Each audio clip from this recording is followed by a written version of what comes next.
खैर, क्योंकि हम अभी वो सेलिब्रेशन की बात कर रहे थे, ये वाला सेलिब्रेशन जो बुमराह ने किया, और कब किया, जब हारिस रऊफ का विकेट चटकाया, तो वो सेलिब्रेशन जिसको सल्यूट हिंदुस्तान कर रहा है, और इसी एक्शन से पाकिस्तान में भय है, क्योंकि रविश अब तो हार तय है। मतलब आज की बात तो बस इतनी है कि पाकिस्तान को याद दिलानी उसकी औकात है। यही आज की बात रविश? बिल्कुल यही आज की बात है। और हमने प्रीवियस 2 मैचेस में रोमाना जो मैचेस जीते वो वन साइडेड थे, पाकिस्तान कोई टक्कर दे नहीं पाया। और इस मैच में भी सूर्य कुमार यादव ने भी कह दिया था ना कि बिल्कुल, हाँ, उन्होंने कहा कि राइवलरी कोई है ही नहीं। लेकिन आज मैं पाकिस्तान के सुबह चैनल्स देख रहा था, वहां पे बात जो आप अभिषेक शर्मा की कर रहे थे, अभिषेक शर्मा वहां का टॉकिंग पॉइंट था, सब उसकी बात कर रहे थे। जैसा कैब भाई ने कहा कि क्रिस गेल से उनकी कंपैरिजन किया जा रहा है, बट सही बात है, क्रिस गेल भी पहली गेंद से नहीं मारते थे। अभिषेक शर्मा जो है वो पहली गेंद से शायद शाहीन अफरीदी को मारना शुरू कर देते। और इससे एक बात समझ में आती है रोमाना कि मेंटल गेम में ना, मेंटल टफनेस में अभिषेक शर्मा बहुत आगे है, क्योंकि वो गेंदबाज के दिमाग के साथ खेलते।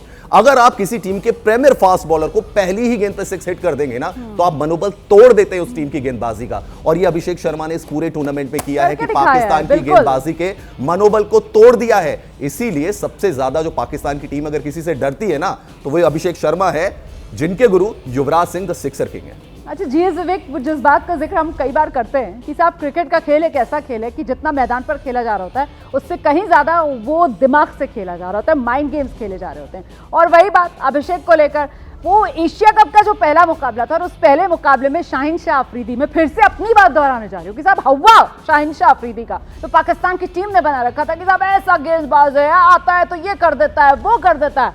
और होता क्या है, अभिषेक शर्मा आते हैं और अभिषेक शर्मा धुआं कर देते हैं। मुझे तो सनी देओल के डायलॉग याद आ रहे हैं, मतलब वो भारतीय टीम पर जो सटीक बैठते हैं। सनी देओल ने कहा था ना, ये 2.5 किलो का हाथ है, पड़ जाए तो उठता नहीं है, उठाया जाता है। तो कुछ वही हाल आज पाकिस्तान की टीम का हिंदुस्तान कर रहा है। मतलब 2.5 किलो का भारतीय टीम का हाथ पाकिस्तान पर जब पड़ रहा है तो पाकिस्तान की टीम का उठना तो नामुमकिन है विवेक। अब तो मामला धुआं ही होता हुआ नजर आ रहा है विवेक। देखिए रोमाना, बस उम्मीद करते हैं कि बिल्कुल ऐसा ही हो, लेकिन हमें वो गलती नहीं करनी चाहिए जो पाकिस्तान ने करी है कि शुरुआत अच्छी हो लेकिन अंत खराब हो। तो हमने फर्स्ट हाफ में बहुत ब्रिलियंट कमबैक किया है। शाहीन अफरीदी ने अभी तक अभिषेक शर्मा के खिलाफ दोनों मैचेस में एक बहुत बड़ी गलती करी है, उन्होंने बॉल छोटा रखा है और उसको कट पुल मारने का मौका दिया है। जब भी शाहीन ने बॉल ऊपर रखा है उन्होंने बल्लेबाज को तंग किया है, और हमको आज देखना पड़ेगा कि आज वो कैसा बॉल डालते हैं। लेकिन जैसे कैफ ने भी कहा कि 147 का जो स्कोर है वो इतना बड़ा नहीं है कि हमारे बैट्समैन जो कि खुद स्ट्रगल कर रहे हैं मिडिल ऑर्डर में, सूर्य कुमार स्ट्रगल कर रहा है, तिलक वर्मा के बहुत ज़्यादा रन नहीं बने, संजू कहाँ बैटिंग करेगा उस पर सवालिया निशान है। लेकिन उसके बावजूद रिंकू पहली बार खेल रहा है, हार्दिक आज नहीं है टीम इंडिया के पास। लेकिन इतना हार्दिक की जगह हम रिंकू सिंह को लेकर आए, देखिए इतना बल्लेबाजी में डेप्थ लाने के लिए। बिल्कुल, और ये मैंने पहले प्री मैच में भी कहा था कि अर्शदीप की जगह हम रिंकू को इसलिए लेके आए क्योंकि विकेट थोड़ा सा धीरे है, स्पिनर्स को मौका मिलता है और बैटिंग जितनी लंबी हो उतनी अच्छी है। देखो इसलिए मुझे 147 पे इतना पैनिक होता हुआ नहीं दिख रहा है कि अगर रन बॉल भी खेलें तो आप बिल्कुल आसपास आ सकते हैं, लेकिन एक अच्छा स्टार्ट मिल जाए अगर अभिषेक शर्मा के बल्ले से। और यही वजह है, अगर पाकिस्तान कोलैप्स किया है, मैं बार बार कह रहा हूं कि पाकिस्तान कोलैप्स करना,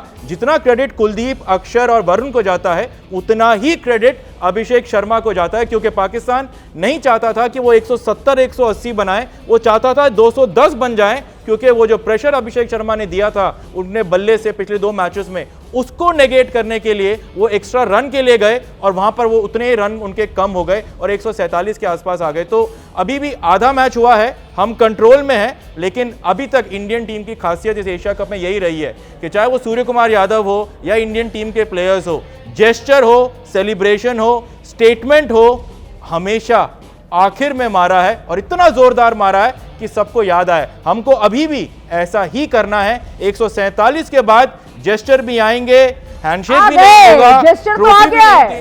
आज का फाइनल का जेस्चर तो बुमराह ने दे दिया है, वो जेस्चर तो आ चुका है, वो विनिंग सेलिब्रेशन क्या रहने वाला है वो एक्शन तो आ गया है। लेकिन जो बात आप कह रहे थे ना कि चाह रहा था पाकिस्तान, अब चाहने को तो भाई चांद ले आएंगे, ये भी चाह सकते हैं, लेकिन वो चाहने के लिए पीछे कुछ मजबूती भी तो होनी चाहिए ना, जिसको लेकर हम चर्चा भी कर रहे थे मोहम्मद कैफ कि साहब पाकिस्तान और पाकिस्तान का मिडिल ऑर्डर तो इस टूर्नामेंट में हम देख ही रहे हैं कैसे वो कोलैप्स कर जाता है। उनके कप्तानी पारी वो खेल नहीं पा रहे हैं, वो स्ट्रगल करते हुए नजर आ रहे हैं। तो आखिरकार किस बूते पर पाकिस्तान इस सोच के साथ जा रहा था, जैसा कि विवेक कह रहे हैं कि वो चाह रहे थे कि वो 210 200 के पार ले जाएं स्कोर, जबकि यहाँ तो ऑल आउट हो गई टीम, मतलब लाज बचानी भी मुश्किल हो गई, पूरे 20 ओवर भी टिककर नहीं खेल पाए। मोहम्मद क्या?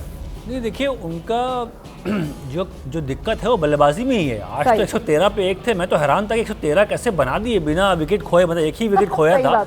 तो वो वहाँ तक तो तारीफ होगी कि फरहान खेल गए, फ़खर जमान उनकी बल्ले से स्कोर आ गया। पर मैंने बहुत 84 मेरे ख्याल से पहले विकेट के लिए, हाँ, तो वो मेरे लिए तो वो मतलब मैं तो हैरान था कि इतनी मतलब बिना विकेट खोए इतनी बड़ी पार्टनरशिप कर गए, जो कि बहुत बड़ी बात है। पाकिस्तान की जो दिक्कत थी, हमेशा दबाव में उनकी बल्लेबाजी बिखरती है, पर क्योंकि आज दबाव वाला मैच था, बुमराह सामने थे और ये इंडिया पाकिस्तान फाइनल से उनके बल्लेबाजों ने अच्छा स्टार्ट किया, ओपनर से अच्छा खेला, पर बाद में जो कोलैप्स की एक आदत सी पड़ गई पाकिस्तान को, वो आज भी दिखा।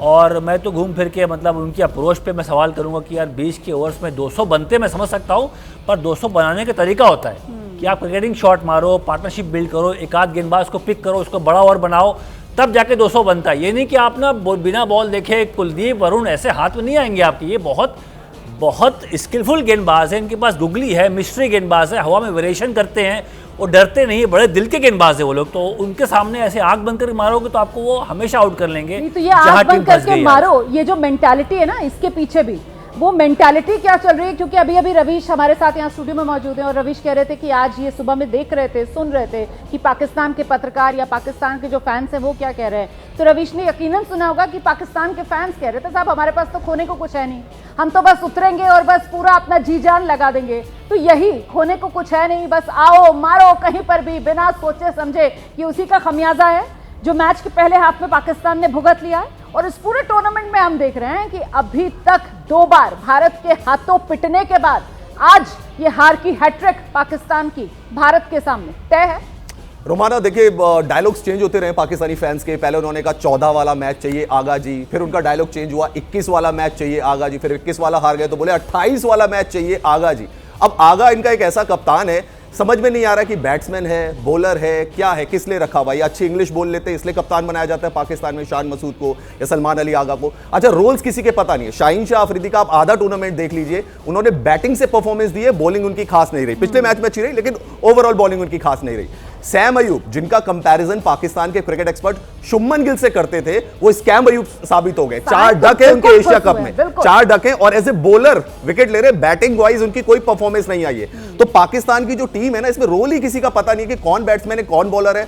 हारिस रऊफ को आप लाए लेकिन वो मैदान में एक्शन कुछ और कर रहे होते हैं, काम उनका गेंदबाजी का है, लेकिन दर्शक अगर उनको कोहली कोहली बोलते हैं तो उस पर रिएक्शन देते हुए नजर आते हैं। तो इनका जो आपने कोलैप्स देखा है ना, ये फर्स्ट कोलैप्स नहीं है, पहले भी 2 मैचेस में भी कोलैप्स हो चुका है इनके मिडिल ऑर्डर का, क्योंकि रोल ही समझ में नहीं है कि क्या करना चाहते हैं, क्योंकि क्रिकेट पे फोकस नहीं है, बाकी सारी चीजों पर फोकस है। ठीक है, अब हमारा फोकस, मोहम्मद क्या, अब हमारा फोकस अब कहाँ रहना चाहिए? हमारा फोकस देखिए, मेरा मानना है कि ये गेम तय होगा पहले 6 ओवर में। ओके, मान लो अभिषेक शर्मा मान लो खुदा न खास्ता नहीं चलते हैं तो फिर गेम बन जाएगा। फिर पाकिस्तान होगा अच्छा अब हमने अभिषेक शर्मा को आउट कर लिया है, यहाँ से थोड़ा जान लगाते, दम लगाते, शायद मैच जीत जाए। क्योंकि लास्ट मैच बांग्लादेश के खिलाफ 130 के आसपास का रन डिफेंड किए हैं पाकिस्तान। इनके पास गेंदबाज है, स्पिनर्स हैं, पर मुझे लगता है कि जो इस मैच का जो रिजल्ट होगा ना, पहले 6 ओवर में दिख जाएगा आपको कि अगर मान लो अभिषेक शर्मा मार गए तो मैच खत्म हो गया, मान लो वो आउट हो गए तो फिर पाकिस्तान दम मारेगी। तो विवेक, पहले 6 ओवर्स निर्णायक रहने वाले। अच्छा, जब हमने गेंदबाजी शुरू की तो वो नई बॉल शिवम दुबे के हाथ पे हमारे कप्तान ने पकड़ा दी, तो वहां उधर पाकिस्तान की तरफ से आपको लगता है कि कोई ऐसा प्रयोग किया जा सकता है विवेक? नहीं, मुझे लगता है शाहीन अफरीदी और हारिस रऊफ जो है नया गेंद करेंगे और कोशिश ये करेंगे कि अभिषेक को आउट करने की कोशिश करें। लेकिन बस मैं थोड़ा सा डिफ़र करता हूँ कैफ से, मुझे ऐसा लगता है कि ये मैच थोड़ा जाएगा, थोड़ा लंबा जाएगा, और क्योंकि ये सिर्फ 147 है इसीलिए इंडियन टीम पैनिक नहीं करना चाहिए। और इंडियन टीम का बैटिंग का डेप्थ बहुत ज़्यादा है कि अगर आप एक रन बॉल भी खेलें तो भी 120 बॉलें हैं, आपको 147 रन बनाना है। मुझे कोई फ़र्क नहीं पड़ता है कि आप 19.5 ओवर में जीतो, बस जीतो और पाकिस्तान से मैच जीतो, फाइनल जीतो। 2 आप जीत चुके हो, तीसरा भी जीतो, ट्रॉफी उठाओ, घर जाओ, सेलिब्रेट करो, क्योंकि पूरा देश सेलिब्रेट करेगा। चाहे आप 16 ओवर में जीतो, फ़र्क नहीं पड़ता, लेकिन 19.5 पे जीतो वो भी फ़र्क नहीं पड़ता। बट मेरे हिसाब से 147 है, बनना चाहिए, बनेगा, पूरी उम्मीद है चाहे वो अभिषेक के ब्लेजिंग स्टार्ट से बने या तिलक वर्मा के धीरे धीरे रन बॉल से बने या शिवम दुबे के बल्ले से बने या रिंकू के आखिरी ऑन स्लॉट से बने, बस बन जाए 147 और इंडिया ये ट्रॉफी लेके जाए। देखिए आज तो बस इतनी बात है, पाकिस्तान को बतानी उसकी औकात। एशिया कप का फाइनल मुकाबला भारत पाकिस्तान के बीच, भारत के खिलाड़ी अब मैदान पर उतर गए हैं। बहुत शुक्रिया सभी मेहमानों का अभी हमारे साथ जुड़ने के लिए। मुकाबले के बाद और भारत की जीत के बाद, क्योंकि इसकी हमें पूरी यकीन है, विश्वास है, फिर आपसे मुलाकात होगी। फिलहाल एबीपी न्यूज पर खबरों का सिलसिला लगातार जारी है।